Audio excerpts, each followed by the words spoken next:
What if the IRS no longer existed? Imagine a world where there's no income tax, payroll tax, or the IRS.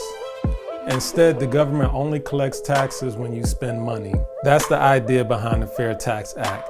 It could completely change how we pay taxes. So before you get too excited, this is just for informational purposes.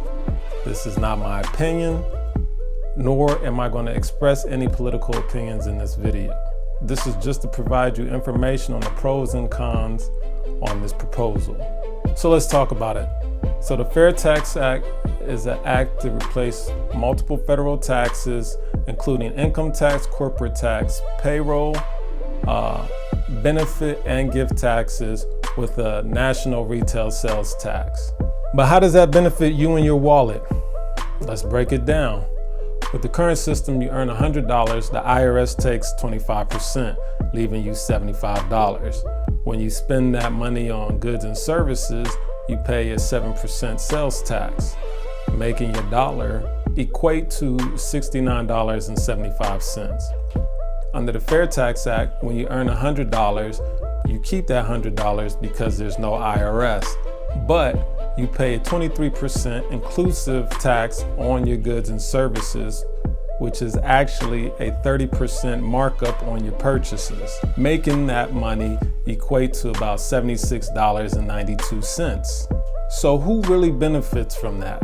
Entrepreneurs, business owners, those who make over $120,000 a year but spend less than $50,000, and high savers and investors, because spending is the only thing that's taxed. So who could this possibly hurt? People who make under $50,000 a year but spend most of their income, retirees who live on fixed incomes, and those who frequently make large purchases. Before you get upset, to offset the essential cost of goods, low-income households will receive a monthly prebate based on family size, and this will cover spending up to the national federal poverty level. If you spend more than the monthly prebate, then you'll definitely feel the markup on the cost of services.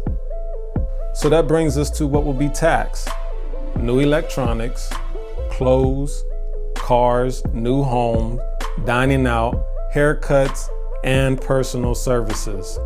So that brings us to what will not be taxed: rent and mortgage payments, insurance premiums, utilities, education, business expenses, and investments. Understanding the Fair Tax Act is crucial because it can shape how we earn, spend, and save money. Whether you see this system as better or worse, it's best to be informed so that you can make the best financial decisions. To make the most of these potential tax changes, you need a smart financial strategy, one that'll help you save, invest, and build wealth. DM or message me so we could discuss how you can benefit. And don't forget to like and subscribe and follow so you can find more financial insight.